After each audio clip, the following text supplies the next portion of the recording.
Good morning, Facebook, LinkedIn, Twitter, and YouTube. How are you today? I'm here with the one and only Paris. No, not Paris Hilton. Much cooler. Much cooler than Paris Hilton. She's here today from our training team. She is a long-time Canvas girl. One of the very best support people we've ever had in our lifetime who recently switched. The support team's still mad about it, I'm sure, but the training team is not mad about it because they got Paris. She's here today. She's going to talk all about collaborations and assignments and how to use them together. And we want to hear all your questions. So whoever you are, remember to tell us who you are in the comments. What's your name? Where are you from? Why do you keep coming back? We imagine you're liking these. That's why you continue to come back. But with that, I'm going to stop saying stupid stuff and hand it over to Paris to take it away.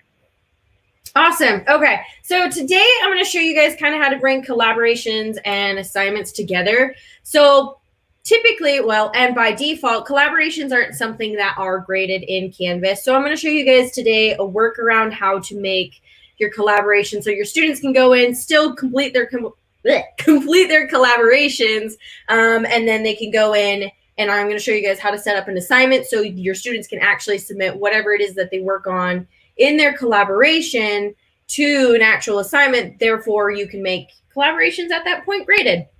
So just to give you guys an idea. So I'm going to show you guys, how to create a graded Canvas collaboration and setting up a file upload assignment so it takes that collaboration as well as a demo just from the student end of them going into their collaboration and then how they could then submit to that. So let me get this pulled up here. So in my course, I'm going to go ahead and create a collaboration to start with, and I can do that just by going to collaborations on the left. So I'm going to come over here, start a new collaboration, and I'm going to call this student collaboration. Oh, there we go. Spelled it wrong. And then so within your collaborations, I can determine who I want to. I can set up collaborations to be, so students can collaborate with groups. They can collaborate with just specific students. So for now, for just this example, I'm going to set one of my students in a group collaboration, set her up with another 3 students as well. And then I'm going to set it up so they can then go in and start collaborating. So with collaborations, I'm using specifically Google Docs to do collaborations. You can also use Office 365 if your institution is more of an Office school than a Google school. Both work. And for today's example, I'm just using Google, but you can use the same method with Office 365 as well. So I've set up and created my collaboration. So now at this point, I can switch over into my student, and she is going to be able to then come through over here and access her collaborations as well. So now I'm looking at my student, Navita. So I'm going to go over here and I'm going to go into my collaboration. And so she's going to see that collaboration over here. So I'm going to go ahead and come in here and I'm going to come into my collaboration. And for just testing purposes, I have some text on my clipboard. And I'm going to paste that in here. So this is now going to, the actual really cool thing about in Office 365 and Google. So when your student comes into the collaboration, and in order to use the collaborations tools, if they're doing Google, they do need to have a Google account. If they're doing Office 365, they do need to have an Office account. But the really awesome thing about the collaboration tool in Canvas is when it sets up that blank Google Doc, anyone that is invited to that collaboration is actually then going to have that specific document. It's automatically going to go into their Drive, so Google Drive or their OneDrive, which then makes it so it's much easier to submit to an assignment. So my student has come in here. She's added content into her collaboration. I've just used a pirate text generator in this example. So what she can then now do, so I haven't set up the assignment yet. So my next step is I'm going to switch back over here into my teacher view. And I'm going to come up over here to assignments. So I'm going to go ahead and create a new assignment just by clicking on plus assignment up at the top. And we're going to come in over here and we're going to say this is for your student collaboration submissions. I am just not spelling at all today. So student collaboration assignment. So then I can come over here, add in the description so my students know, hey, come over here and this is where you're going to submit your collaboration. Please submit the document that you and your team worked on together. So then you're going to set up your assignment just as if it was a normal file upload submission assignment. So I could set my points because I want it to be graded. Then I'm going to scroll down here a bit and I have file uploads already turned on.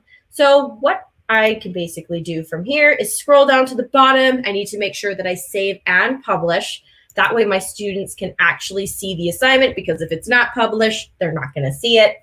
So now I've set up the assignment for my student to be able to submit to. So within here now, I'm going to switch back over here to my student mode.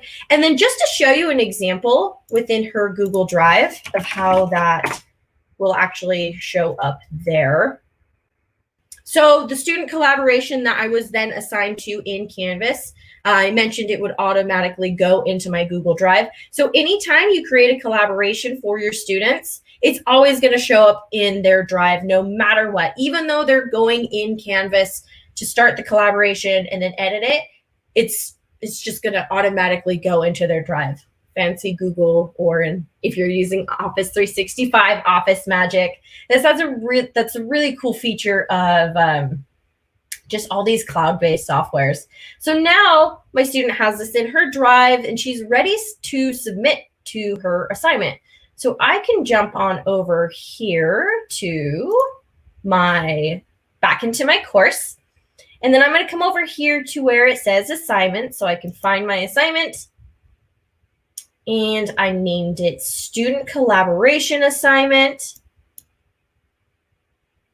So from over here, I can go ahead and click on Submit Assignment. So at my institution, I have set up at the account level for students to be able to submit documents directly from their Google Drive, or if it's just a Google Doc.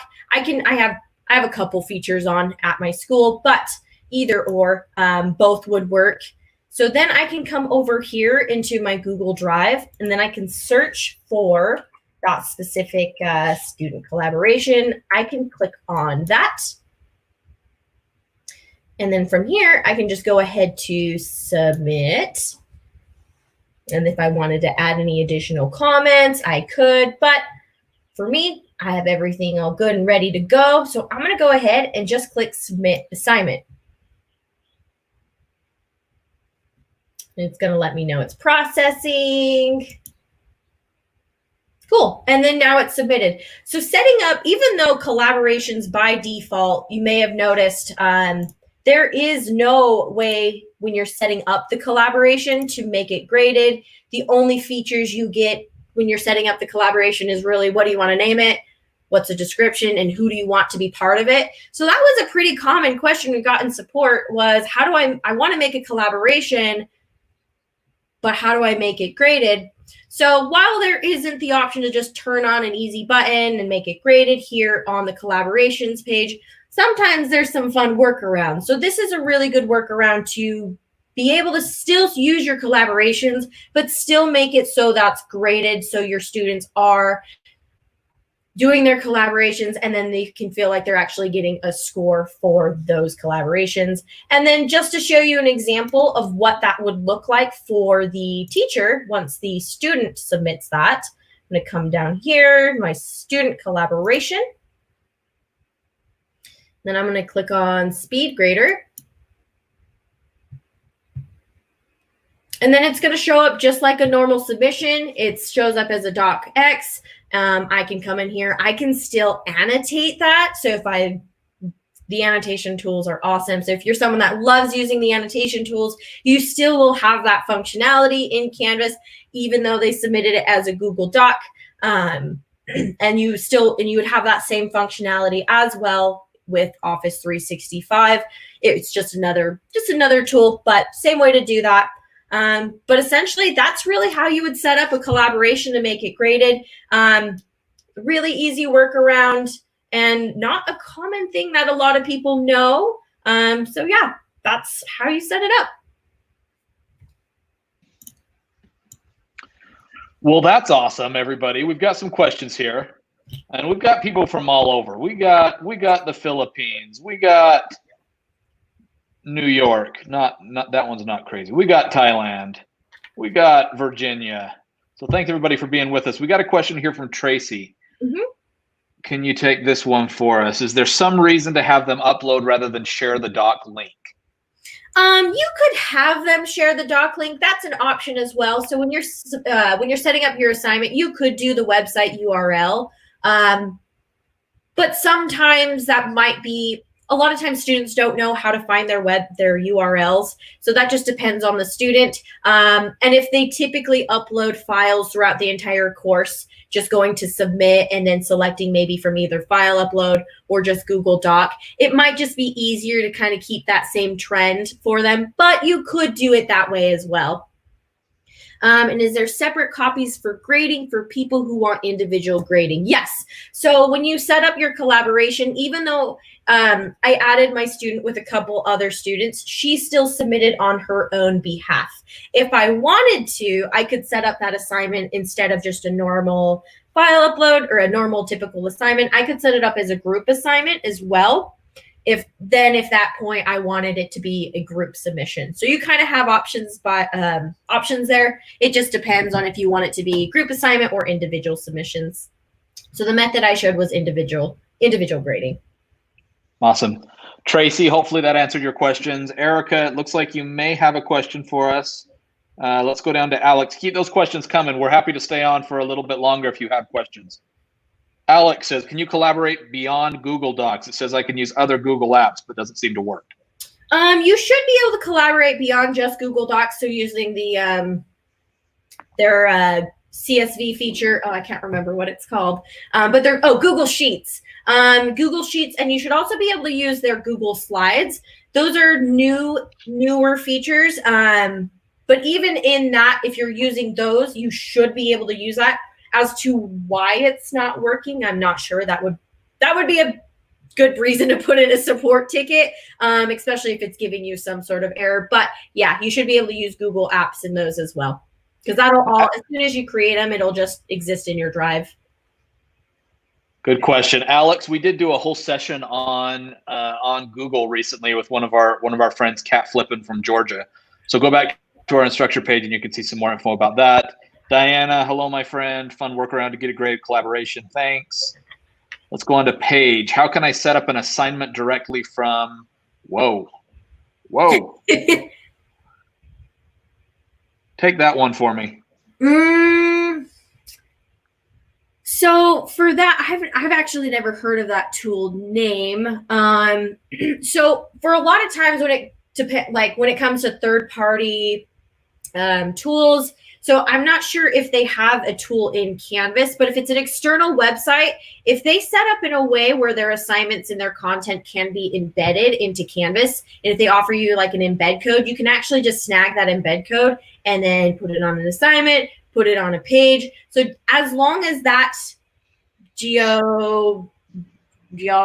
don't even know how to pronounce that, or Desmos has where you can embed their content into Canvas, then you could do that. So it just depends on if they have it where you can move their content easily. Awesome. Let's take this one from Colleen. If you share Google Slides, can you still make a copy for each student? If they are collaborating, you want to see just that student. So when you're setting up the collaborations, if you wanted to, you could, instead of just putting everyone in one giant group, because when you put everyone in one group, that's going to let everyone in that group have the option to edit it. Because when you embed your Google slide, if you're doing it outside of collaborations, they will have access and that will go on their drive. So then that will make their own individual copy without you having to worry about someone making changes to your copy and then everyone else is like, what is this? There's all these edits. So when you do share a document, a slide, a Google sheet in Canvas, and you, especially if you add it to like an assignment, it's going to give the students the option to see that and then add that to their own drive. So that way, yeah, you don't have to worry about them changing things. Awesome. Any other questions from the old community? Thanks for sticking with us here. Big thanks to Paris for coming out and teaching us a little something. Yeah, there's a lot of fun workarounds that can be found in Canvas. And this is definitely one of them. Because, yeah, got a lot of questions. People be like, I want to make my collaborations great. And it's like, well, you can, just not normally. You have to do some fancy canvassing. There is fancy canvassing going on around here, everybody. Okay, Colleen. Colleen says, thanks. Welcome from Pennsylvania, Colleen, for joining us. Okay, if there aren't any other questions, we're going to let Paris go. Her boss will be really happy that we gave her time back. Paris is like, what was I thinking? No, I love these. These are fun. Thanks so much for being with us, Paris. Thanks to the community. We will see you again very shortly. Remember, you can see all of these videos, 50 plus, maybe even 60 plus at this point, on the Instructure website. I will drop a link in the comments so you all have it. Thanks, everybody. Have a good one.